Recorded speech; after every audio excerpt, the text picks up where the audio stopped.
Hello students, welcome back to confusion को कहे bye by episode number 1।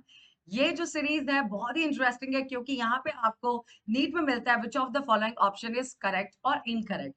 यहाँ पे सेंटेंस तो सही रहते हैं, मीनिंग भी लाइक स्टेटमेंट की सही रहती है, लेकिन जहाँ प्रॉब्लम होती है वो होता है वर्ड्स। एग्जामिनर खेलता है आपके साथ वर्ड्स के साथ।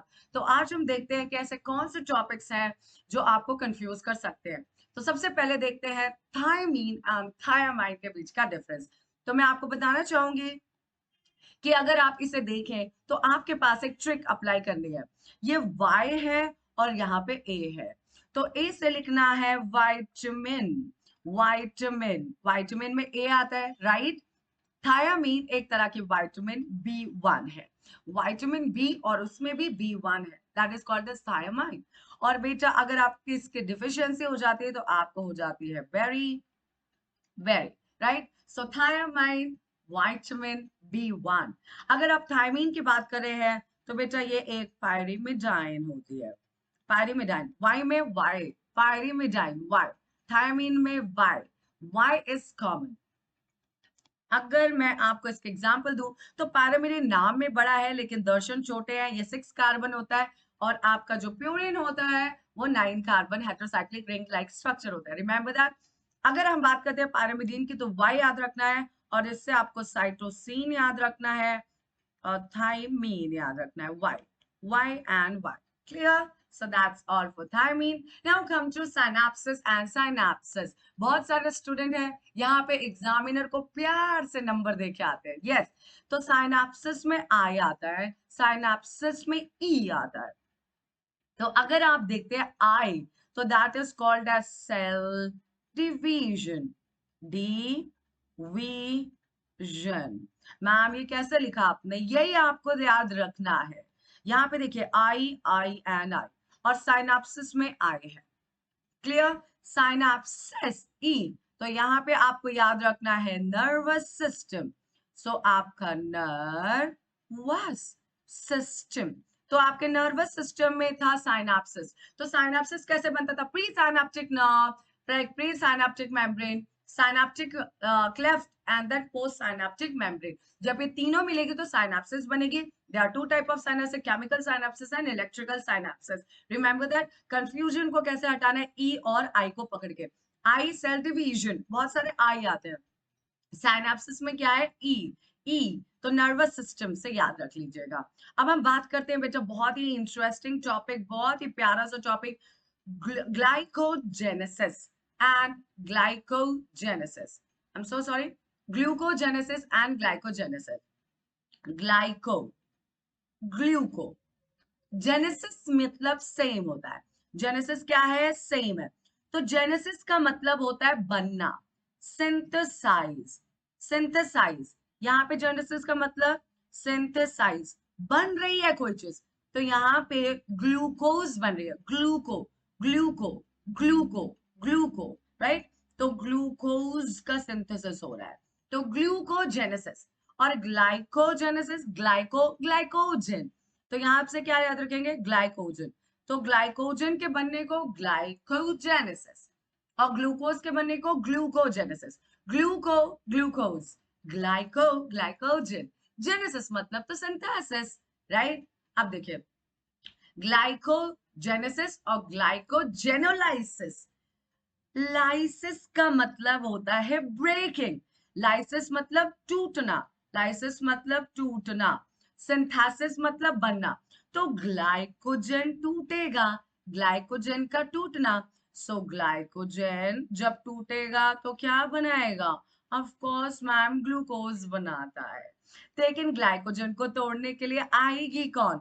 मैम ग्लाइकोजन को तोड़ने के लिए आएगी ग्लूकागॉन, ग्लूकेगॉन हार्मोन, राइट। अब देखिए यहाँ पे एक बहुत इंटरेस्टिंग चीज है, ग्लाइकोजेनेसिस। ग्लाइकोजेनेसिस का उल्टा है ग्लाइकोजेनोलाइसिस।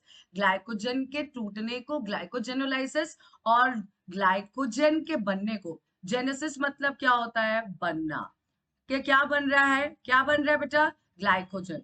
सो यहाँ पे ग्लाइकोजन बन रहा है, ग्लाइकोजन बन रहा है, ग्लाइकोजेनेसिस, ग्लाइकोजेनेसिस। ग्लाइकोजेनोलाइसिस, ग्लाइकोजन का टेक लाइक ग्लाइकोजन का ब्रेक हो रहा है। तो मैम ग्लाइकोजन बनती कैसे है? तो बेटा इसका जो प्रिकर्सर मॉलिक्यूल है वो है आपका प्यारा सा ग्लूकोज। तो ग्लूकोज बेटा एक मूविंग फॉर्म होता है, ग्लूकोज ब्लड में प्रेजेंट होता है और वो मूव कर सकता है।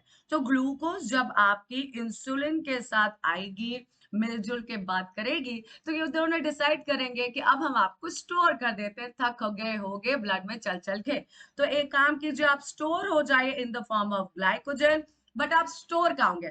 ग्लूकोज तो ब्लड में है, लेकिन आप जब ग्लाइकोजन बनेंगे तो आप हेपाटोसाइट और एडिपोसाइट में जाके क्या हो जाएंगे? स्टोर हो जाएंगे।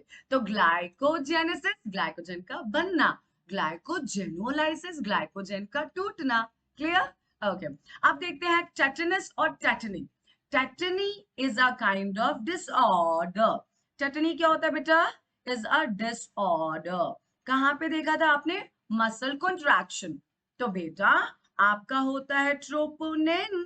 ट्रोपोनिन के पास बाइंडिंग साइट होते टीआईसी, आईटीसी, जैसा भी आप बोलना चाहे, आईटीसी होटल से याद कर लीजिए। तो बेटा ये जो होता है इसको कैल्शियम से बाइंड होता है, ये इनहिबिटर, और ये ट्रोपोमायोसिन से बाइंड करने के साइट होते हैं। आपको पता है ट्रोपोनिन के ऊपर ट्रोपोमायोसिन है, मतलब ट्रोपोमायोसिन के ऊपर ट्रोपोनिन है 3 डॉट की। और आपको मैं बताना चाहूंगी ट्रोपोनिन मास्क करके रखते हैं ट्रोपोमायोसिन को, सो दैट वो एक्टिन से बाइंड ना कर सके। राइट? तो अगर मैंने कहा कैल्शियम की कमी हो जाएगी तो मसल कॉन्ट्रैक्शन नहीं हो रहा है, so that is called as tetany. So tetany क्या मतलब था? Deficiency of calcium, deficiency of calcium. तो ये मसल कॉन्ट्रैक्शन के टाइम पे आते हैं, मसल कॉन्ट्रैक्शन में एक डिसीज है, डिसऑर्डर मान के चलिए। लेकिन अगर आप टेटनस की बात करते हैं तो मैं बताना चाहूंगी टेटनस एक तरह का बैक्टीरियल इन्फेक्शन होता है, और यहाँ पे अगर इन्फेक्शन ज्यादा बढ़ गया तो इंसान की डेथ भी हो जाती है। Clostridium tetani, clostridium tetani, tetani. So clostridium tetani. तो tetanus is a it's a bacterial disease. Okay, it's a bacterial disease, it's not a disorder, it's a disease, tetanus. Okay तो ये सॉइल में रहते हैं क्लोस्ट्रीडियम टेटनाई, और ये क्या करते हैं? इन्फेक्शन करते हैं। तो अपने को इनसे बच के रहना चाहिए। तो tetanus bacteria, tetani disorder, tetani disorder. Okay okay. Immigration और एमिग्रेशन, अगर आप बात करते हैं इसकी, तो यहाँ पे बहुत ही इंटरेस्टिंग एक मैं आपको चीज बताना चाहूंगी। अगर आप बात कर रहे हैं एमिग्रेशन, तो एमिग्रेशन मतलब होता है एग्जिट। अगर ग्रुप ऑफ इंडिविजुअल एग्जिट कर जाते हैं तो जीन के पूल में जो जो एलेल्स थी वो डिक्रीज हो जाती है। तो आपका जीन पूल में जो जीन होती है उसकी फ्रीक्वेंसी डिक्रीज हो जाती है। तो एमिग्रेशन से आपका पॉपुलेशन पे क्या इफेक्ट पड़ता है? पॉपुलेशन डिक्रीज हो जाती है। इमिग्रेशन, एमिग्रेशन, एग्जिट, ई एग्जिट, इमिग्रेशन, इमिग्रेशन मींस आप कहाँ आ रहे हैं? इनसाइड आ रहे हैं। तो आप किसी ग्रुप के अंदर आ रहे हैं और पॉपुलेशन का साइज बढ़ा रहे हैं। इनसाइड आना, एंटर, इनसाइड। ओके, और इसका हमेशा पॉजिटिव। अगर कोई जगह में ग्रुप ऑफ ऑर्गेनिज्म आ जाएंगे तो उसका पॉपुलेशन का साइज पे उसका क्या इफेक्ट होगा? पॉजिटिव इफेक्ट होगा, पॉपुलेशन बढ़ जाएगी। राइट? तो E for exit, I for what? Inside, entry, I in entry, right? Inside आप आ रहे हैं, ई फॉर एग्जिट। ओके, ना बेटा बात करेंगे टेस्ट क्रॉस और आउट क्रॉस की। तो बेटा यहाँ पे तो आपको समझना पड़ेगा, अगर आपको पता करना है कि F1 की जनरेशन कैसी है, ये अगर हाइब्रिड है तो ये 1:1 रेशियो देगी अगर ये टेस्ट क्रॉस दिखाएगी। तो अगर हम इसको टेस्ट क्रॉस करेंगे तो ये 1:1 हाइब्रिड रेशियो देती है। तो आप देखिए टेस्ट क्रॉस किसके करते हैं हम? F1 जनरेशन, जो कि कैसी होती है?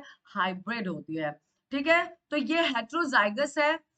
इसको पता करने के लिए हम क्रॉस करते हैं, जिसे बैक क्रॉस कहते हैं। तो बैक क्रॉस में 2 टाइप आते हैं, टेस्ट क्रॉस और आउट क्रॉस। आउट क्रॉस तो F1 में, F1 के बच्चे को आपने अगर रिसेसिव पेरेंट से क्रॉस किया तो आपका टेस्ट क्रॉस कहा जाता है। आउट क्रॉस मतलब आपने इस चाइल्ड को, इस ऑफस्प्रिंग को अगर डोमिनेंट पेरेंट से क्या किया, क्रॉस किया तो अगर आपने डोमिनेंट पेरेंट से क्रॉस किया तो आप क्या कहते हैं, आप क्या कहलाते हैं, आउट क्रॉस। और टेस्ट क्रॉस मतलब ये जो F1 जनरेशन है उसके रिसेसिव कैरेक्टर से अगर आपने क्रॉस किया तो। बैक क्रॉस मतलब होता है कि back you doing back cross, आप पीछे जा रहे हैं तो पीछे या तो क्या हो सकता है, रिसेसिव पेरेंट हो सकता है, तो डोमिनेटिंग पेरेंट है, तभी आपका हेट्रोजाइगस कंडीशन आएगी। तो हमें अगर पता करना है कि हेट्रोजाइगस है या होमोजाइगस था, तो इसको हम क्या कर सकते हैं, टेस्ट क्रॉस करते हैं। अगर 1:1 रेशियो आ जाती है, मतलब अगर आप यहाँ पे 1:1 रेशियो लेके आते हैं, तो मतलब ये जो चाइल्ड था वो हाइब्रिड था, राइट। तो आई होप ये भी आपको क्लियर हो गया। अब हम बात करते हैं रेनिन और रेनिन की। तो बेटा ये जो रेनिन है ये आपका किस में आएगा, एक्सक्रीशन चैप्टर में आता है, एक्सक्रीशन में आता है, राइट। एक्सक्रीशन में क्या बताया था, जब आपका जीएफआर लो हो गया था, ब्लड प्रेशर लो हो गया था, तो रेनिन रिलीज किया गया था। और रेनिन क्या करती है, ये बेटा आपकी किडनी के सेल से, जीजे सेल से, जुक्स्टाग्लोमेरुलर apparatus या जेजे सेल्स रिलीज करती है रेनिन को। और क्या करेगी रेनिन, रेनिन जाएगी और कहेगी एंजियोटेंसिनोजन टू एंजियोटेंसिन में कन्वर्ट हो, और एंजियोटेंसिन एंजियोटेंसिन सेकेंड, ये क्या है, वेसोकॉन्स्ट्रिक्टर है। एंजियोटेंसिनोजन क्या है, इनएक्टिव फॉर्म है, एंजियोटेंसिन कन में कन्वर्ट होगा, एंजियोटेंसिन सेकंड बनेगी। एंजियोटेंसिन वैसे कॉन्स्ट्रिक्टर है, वो ब्लड प्रेशर को कॉन्स्ट्रिक्ट करेगी, और हाई, अब क्या होगा, आपका ब्लड प्रेशर हाई हो जाएगा, जिससे जीएफआर बैक टू नॉर्मल हो जाएगा। तो ये एक्सक्रीशन में आया था। और ये कहाँ पे आएगा, ये आपके अभी तो फिलहाल किडनी का, किडनी से निकला एक स्ट्रक्चर है। तो ये बेटा बताना चाहूंगी ये खुद भी एक हार्मोन ही है, लेकिन आपको इस रेनिन से कैसे याद रखना है, मैम ये हार्मोन था, और ये हार्मोन किस में काम कर रहा था, डाइजेशन में। ये डाइजेशन कर रहा था किस में, बेबी में। और बेबी गलतियां करते हैं, तो डबल एन क्या है, गलती है। Single N is fine, double N is a गलती। गलती कौन करते हैं, बच्चे करते हैं। तो अगर डबल एन लिखा है तो आपके दिमाग में होना चाहिए बच्चे। बच्चे क्या करेंगे, गलती। और ये हार्मोन क्या करेगी, केसिन प्रोटीन को डाइजेस्ट करती है, पैराकेसिन और पैराकेसिनेट में, जो उसका फर्दर डाइजेशन होता है। सो रेन इन, डबल एन कौन करेगा, गलती। और गलती कौन करते हैं, बच्चे करते हैं, राइट। ओके, अब हम करेंगे एनेमा और enema. Anema is nothing but यहाँ पे आयरन की डिफिशियंसी है। जस्ट अ सेकेंड, यहाँ पे क्या होता है, आयरन की डेफिशिएंसी के कारण आरबीसीज प्रॉपरली प्रोड्यूस नहीं हो रहे हैं।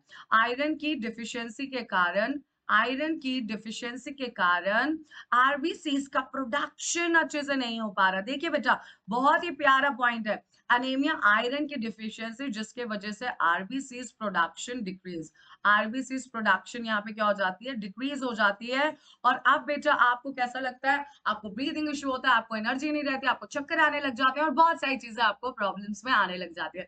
लेकिन एनेमा क्या होता है, ये एक तरह के एनिमल का डिवीजन है, जिस एनिमल में रेड ब्लड सेल्स पाया जाता है उसे इनेमा कहते हैं। सो ये एनिमल है, animal which has red blood cells।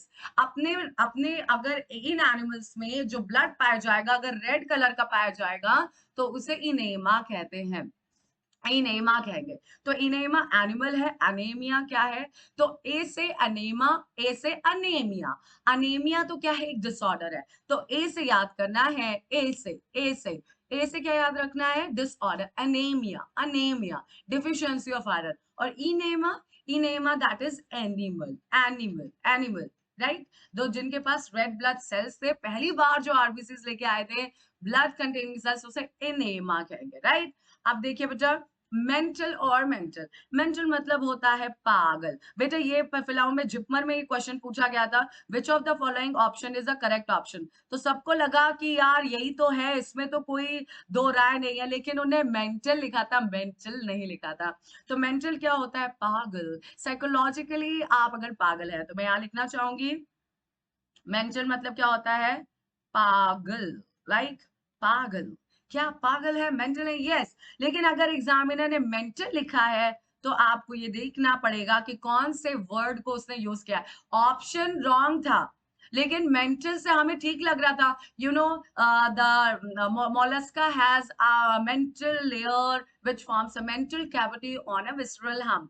सबको लगा सही है, लेकिन उसे मेंटल लिखा था, नॉट मेंटल।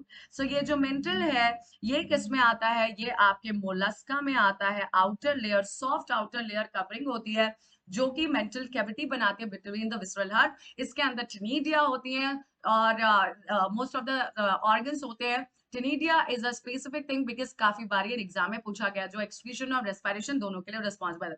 तो मेंटल है तो क्या है? Is fine. टल है तो इज पागल। ओके, पागल, अल, पागल। और ये मेंटली, राइट? अगर आप याद करें तो, नहीं ऐसे प्रोनाउंस तो मेंटली करते हैं, लेकिन मेंटली। ओके, सो यहाँ पे मेंटल, अल, पागल, अल, पागल, right?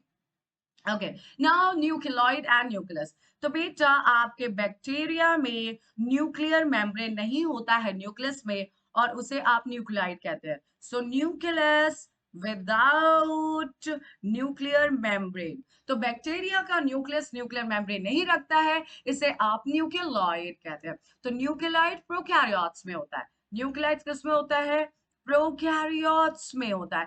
Prokaryotes, nucleoid, prokaryotes, right? और अगर हम बात करेंगे न्यूक्लियस की, तो न्यूक्लियस क्या होता है? आपके यूकैरियोट्स में होता है। और ये करता है क्या? न्यूक्लियस किस में होता है? यूकैरियोट्स में होता है। और इसके पास न्यूक्लियर मेम्ब्रेन प्रेजेंट होती है। क्या प्रेजेंट होती है? न्यूक्लियर मेम्ब्रेन प्रेजेंट होती है। प्लीज बिल्कुल भी भूलिएगा नहीं, न्यूक्लियर मेम्ब्रेन प्रेजेंट होती है। तो न्यूक्लियस यूकैरियोट्स में होता है, न्यूक्लियोइड्स प्रोकैरियोट्स में होता है। इसमें न्यूक्लियर मेम्ब्रेन का is a basic difference. Okay, afferent nerve और इफरेंट नर्व, यहाँ पे भी आपको मैं बताना चाहूंगी, बहुत प्यारा सा एक ट्रिक है। आप इसको लिख दीजिए सेम, सेम, सेम, सेम। ये जो एफरेंट नर्व होती है, इसे आप सेंसरी नर्व्स भी कहते हैं, और इनका काम होती है मैसेज को सेंट्रल नर्वस सिस्टम में लेके आना। तो सेंट्रल नर्वस सिस्टम की तरफ मैसेज आ रही है, आ रही है। आना से क्या याद रखना है? आ रही है, आना। एफरेंट, आना, आ रही है। तो कौन लेके आएगा? सेंस ऑर्गन मैसेज लेके आते हैं सेंट्रल नर्वस के सेंट्रल नर्वस सिस्टम की तरफ। और सेंट्रल नर्वस सिस्टम से एग्जिट हो रही है जो नर्व, ई फॉर एग्जिट। तो जो भी सेंट्रल नर्वस सिस्टम से एग्जिट हो रही है और सेंसरी ऑर्गन को लग रही है, उसे इफरेंट कहेंगे। आप बस इतना याद रखिए, जो भी मैसेज लेके आएगा, आएगा एफरेंट।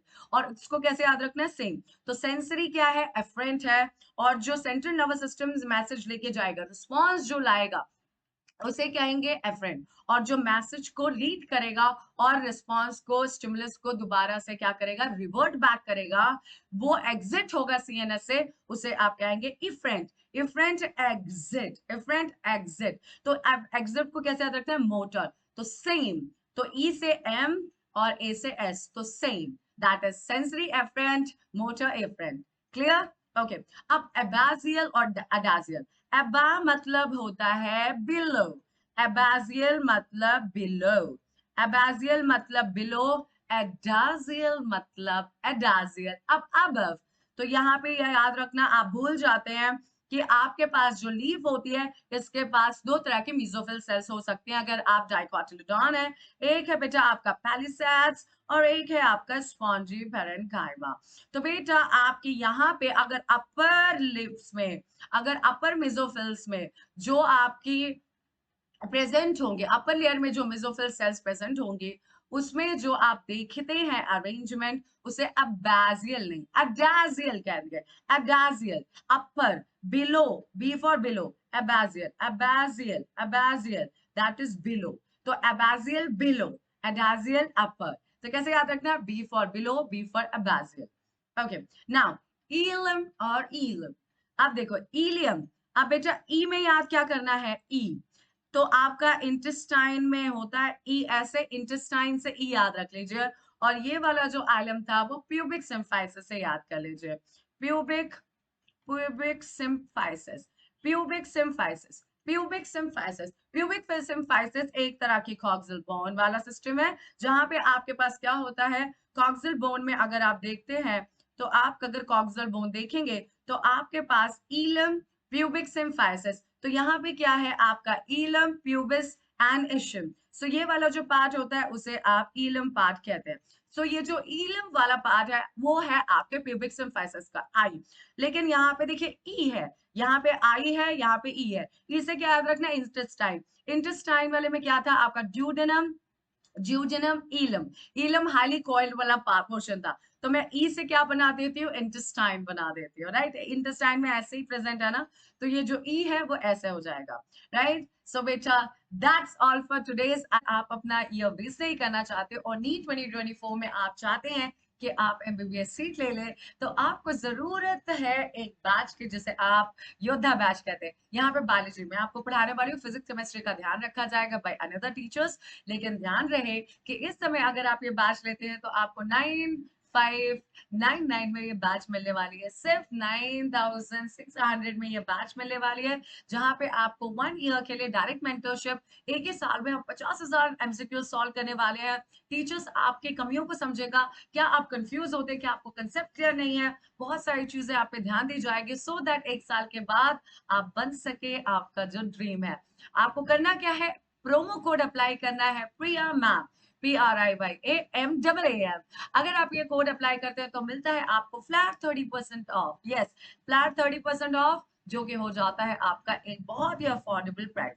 उसके बाद मैं आना चाहूंगी हमारे अनअकैडमी ऑफलाइन सेंटर्स के बारे में। तो अनअकैडमी लेके आया है एक्सक्लूसिव ऑफलाइन सेंटर्स, जहां पे आपको इंडिया के बेस्ट एजुकेटर्स मिलते हैं। और अगर आपको अपने नियरेस्ट ऑफलाइन सेंटर्स के बारे में पता करना है तो इस नंबर पे कॉल कीजिए। नंबर बहुत आसान है, 8585 राइट। ओके, तो बेटा अगर आपने ये समझ लिया है तो मैं आपको बताना चाहूंगी बहुत ही एक्सक्लूसिव न्यूज।